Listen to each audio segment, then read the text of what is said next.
إن الحمد لله نحمده ونصلي على رسوله الكريم أما بعد أعوذ بالله السميع العليم من الشيطان الرجيم بسم الله الرحمن الرحيم ولما بلغ أشده واستوى آتيناه حكما وعلما وكذلك نجزي المحسنين ودخل المدينة على حين غفلة من أهلها فوجد فيها رجلين يقتتلان هذا من شيعته وهذا من عدوه فاستغاثه الذي من شيعته على الذي من عدوه فوكزه موسى فقضى عليه قال هذا من عمل الشيطان إنه عدو مضل مبين قال رب إني ظلمت نفسي فاغفر لي فغفر له إنه هو الغفور الرحيم قال ربي بما أنعمت علي فلن أكون ظهيرا للمجرمين فأصبح في المدينة خائفا يترقب فإذا الذي استنصره بالأمس يستصرخه قال له موسى إنك لغوي مبين فلما أن أراد أن يبطش بالذي هو عدو لهما قال يا موسى أتريد أن تقتلني كما قتلت نفسا بالأمس إن تريد إلا أن تكون جبارا في الأرض وما تريد أن تكون من المصلحين وجاء رجل من أقصى المدينة يسعى قال يا موسى إن الملأ يأتمرون بك ليقتلوك فاخرج إني لك من الناصحين فخرج منها خائفا يترقب قال رب نجني من القوم الظالمين.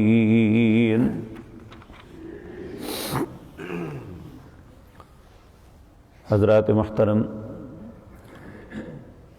سیدنا موسیٰ علیہ السلام کی زندگی کے واقعات ان آیات میں بیان ہو رہے ہیں۔ جس طرح کی کل بھی یہ بات عرض کی تھی کہ یہ واقعات سنانے کا مقصد کوئی کہانی سنانا نہیں ہوتا، بلکہ اس کے اندر جو ہمارے لیے نصیحت اور عبرت کی باتیں ہیں۔ اللہ اپنے وعدوں کے متعلق ایک بات یہ بھی کہتے ہیں وَمَنْ أَوْفَى بِعَهْدِهِ مِنَ اللَّهِ، لوگوں اللہ سے سچا کون ہے جو اپنے وعدوں کو پورا کرے؟ تو اب کل یہ بات ہم نے پڑھی تھی کہ سیدنا موسیٰ علیہ السلام کی ماں کی طرف اللہ نے وحی کی اور انہیں کہا کہ جب تمہیں ڈر پیدا ہو تو اس بچے کو پانی میں بہا دینا، دریا میں ڈال دینا، اور پھر یہ بھی وعدہ کیا کہ میں واپس تمہیں لٹاؤں گا۔ اور موسیٰ علیہ السلام نے اپنی رضاعت دودھ پینے کی جتنی مدت تھی اپنی ماں کے پاس گزاری، اپنے بہن بھائیوں کے پاس گزاری۔ پھر اس کے بعد یہ شاہی محل کے اندر فرعون کے گھر میں ایک بیٹے کی حیثیت سے پلتے رہے۔ تو اللہ رب العزت فرماتے ہیں وَلَمَّا بَلَغَ أَشُدَّهُ، جب موسیٰ علیہ السلام جوانی اور پوری قوت کو پہنچے،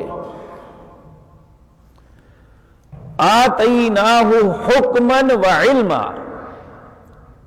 میں نے انہیں عطا کیا فیصلے کی قوت بھی کہ فیصلے کیسے کرنے ہیں، کیونکہ حکمران جو ہوتے ہیں اس میں یہ ملکہ ضرور ہوتا ہے، چاہے وہ مسلمان ہو یا کافر، وہ فیصلے کرتے ہیں۔ وہ حاکم نہیں جو فیصلہ نہیں کر سکتا۔ تو چونکہ جس گھر میں پل رہے تھے وہیں پہ لوگوں کے فیصلے ہوتے تھے، اس لیے انہیں فیصلے کی قوت بھی اللہ نے عطا کی، وہ سارے ماحول کی وجہ سے۔ وَعِلْمًا، اور اپنے دین کا علم، اپنی معرفت کا علم بھی دیا، وہ اپنے ماں باپ اور بہن بھائیوں سے ملا۔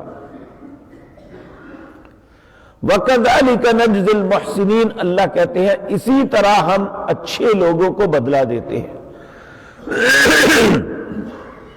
اور کئی مقام پہ یہ بات آتی ہے کہ اللہ اچھے انسان کو ضائع نہیں کرتا۔ جب دیکھیں نبی کریم صلی اللہ علیہ وسلم پر اللہ نے پہلی وحی نازل کی، چونکہ اچانک یہ سارا کچھ معاملہ ہوا تھا، نبی کریم سخت گھبرا گئے، آ کے گھر اپنی زوجہ محترمہ سیدہ خدیجہ الکبریٰ رضی اللہ تعالی عنہا سے کہنے لگے، زملونی زملونی، مجھ پہ کمبلی اڑا دیجئے، مجھے اپنی جان کا ڈر ہے۔ تو سیدہ خدیجہ نے بڑی خوبصورت بات کہی تھی، کہا انک لتصل الرحم، آپ صلہ رحمی کرنے والے، آپ گرے پڑوں کو اٹھانے والے، آپ لوگوں کو کھلانے والے، بھلا اللہ آپ کو ضائع کیسے کرے گا؟ تو جو اچھا انسان ہوتا ہے اللہ اسے ضائع نہیں کرتا۔ تو اللہ رب العزت یہاں پہ فرما رہے ہیں کہ وَكَذَلِكَ نَجْزِي الْمُحْسِنِينَ، ہم اچھے لوگوں کو اسی طرح بدلہ دیتے ہیں، انہیں بچاتے بھی ہیں اور ان کی حفاظت بھی کرتے ہیں۔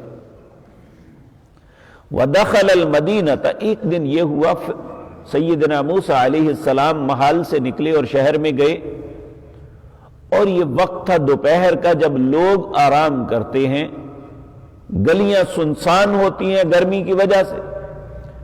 تو موسیٰ علیہ السلام داخل ہوئے علی حین غفلت من اہلہا، جب اس کے رہنے والے لوگ غفلت میں تھے۔ فوجد فیہا رجلین یقتتلان، آپ جب شہر میں گئے تو دو بندوں کو لڑتے ہوئے دیکھا۔ ھذا من شیعتہ وھذا من عدوہ، ان میں ایک بندہ تو آپ کے گروہ کا یعنی بنی اسرائیل کا تھا، اور دوسرا آپ کی دشمن قوم یعنی قبطیوں میں سے تھا، یہ فرعون کی قوم سے تھا۔ فاستغاثہ الذی من شیعتہ، تو جو آپ کی قوم کا بندہ تھا انہوں نے جب موسیٰ علیہ السلام کو دیکھا تو ان سے مدد مانگی کہ یہ میرے ساتھ لڑ رہا ہے، مجھے مار رہا ہے، مجھ پہ ظلم کر رہا ہے،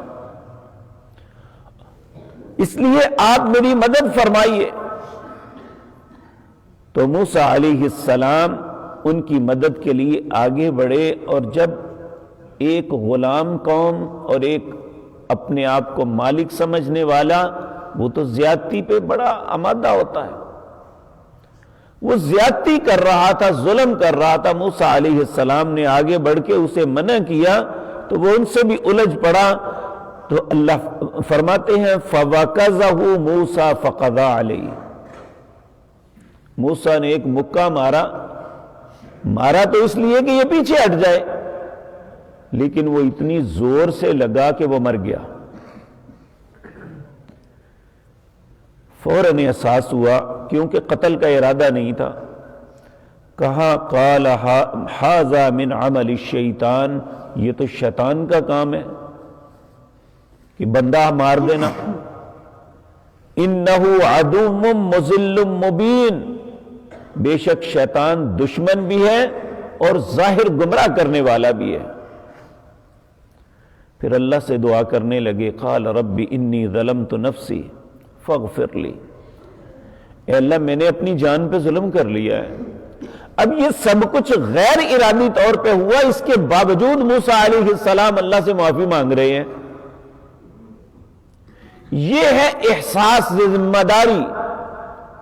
ایک ہوتا ہے ارادے اور اختیار کے ساتھ ایک گناہ کرے، اس کے لیے تو بالاولیٰ انسان کو خوف زدہ ہونا چاہیے۔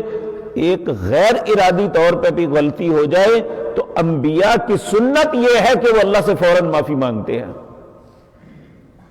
اب غیر ارادی طور پہ بندہ مرا، فوراً اللہ سے کہا قال رب انی ظلمت نفسی، اے میرے رب میں نے اپنی جان پہ ظلم کیا ہے، اس لیے فاغفر لی، مجھے معاف کر دے۔ چونکہ یہ غیر ارادی طور پہ ہوا تھا، اللہ نے کہا فغفر لہ، میں نے اسے معاف کر دیا۔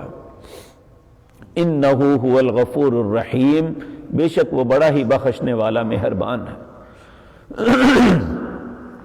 پھر موسیٰ علیہ السلام اپنے رب سے یہ کہا قال ربی بما انعمت علیہ، اے اللہ جو تم نے مجھ پہ انعام کیے ہیں نا، یعنی مجھے قوت و طاقت دی، فیصلے کی قوت دی، مجھے علم سے نوازا، یہ سب کچھ تیرا انعام ہے۔ قال ربی بما انعمت علیہ فلن اکون ظہیرا للمجرمین، میں اپنی قوت اور توانائی سارا کچھ کسی مجرم کی مدد میں نہیں لگاؤں گا۔ اب غلطی ہوئی ہے، آئندہ ایسا نہیں ہوگا۔ اور ایک مومن کی یہی صفت ہونی چاہیے کہ غلطی ہو جائے اللہ سے معافی بھی مانگے اور اس بات کا عزم بھی کرے کہ آئندہ ایسا نہیں کرنا۔ تو یہ معاملہ جب ہوا فَأَصْبَحَ فِي الْمَدِينَةِ خَائِفًا، وہ محل میں نہ گئے، شہر میں ہی رہے خوف کی حالت میں کہ بندہ مر گیا کی ہوئے گا۔ اب اس بندے کے مرنے کا یا اس بنی اسرائیلی کو پتا تھا یا موسیٰ علیہ السلام کو پتا تھا، تیسرے بندے کسی کو پتا نہیں تھا۔ تو حضرت موسیٰ علیہ السلام فَأَصْبَحَ فِي الْمَدِينَةِ خَائِفًا يَتَرَقَّبُ فَإِذَا الَّذِي اسْتَنصَرَهُ بِالْأَمْسِ يَسْتَصْرِخُ، جب صبح کی موسیٰ علیہ السلام نے خوف زدہ ہوتے ہوئے تو فَإِذَا الَّذِي اسْتَنصَرَهُ، صبح پھر آپ نے دیکھا کہ وہ بندہ ایک اور بندے سے لڑ رہا ہے۔ پھر اس نے مدد طلب کی جس نے کل طلب کی تھی کہ میری اس کے خلاف مدد کرو۔ قال له موسیٰ انک لغوی مبین، موسیٰ نے کہا تو تو بڑا ہی ظاہراً سرکش آدمی ہے۔ اور فلما ان اراد، موسیٰ علیہ السلام کے ذہن میں آیا ذرا میں اسے تو سبق سکھاؤں، یہ کل بھی لڑ رہا تھا آج بھی لڑ رہا ہے، تو یہی مظلوم ہے۔ بعض بندے ایسے ہوتے ہیں کہ ہر بندے سے الجھتے بھی ہیں اور مظلوم بھی بننے کی کوشش کرتے ہیں، یہی کیفیت اس کی تھی۔ فلما ان اراد ان یبطش بالذی هو عدو لہما، جب ارادہ کیا موسیٰ نے کہ اسے تو پکڑوں میں، اسے تو سمجھاؤں جو ہم دونوں کا دشمن بنا ہوا ہے۔ اب اس نے جب دیکھا نا کہ موسیٰ میری طرف آ رہے ہیں، وہ بدبخت اپنے گندے من کا جو ہے نا اظہار کرتا ہے، کہتا ہے قال یا موسیٰ، اے موسیٰ اترید ان تقتلنی کما قتلت نفسا بالامس، کہ تم مجھے بھی اسی طرح قتل کرنا چاہتا ہے جس طرح پہلے کو قتل کل کیا تھا۔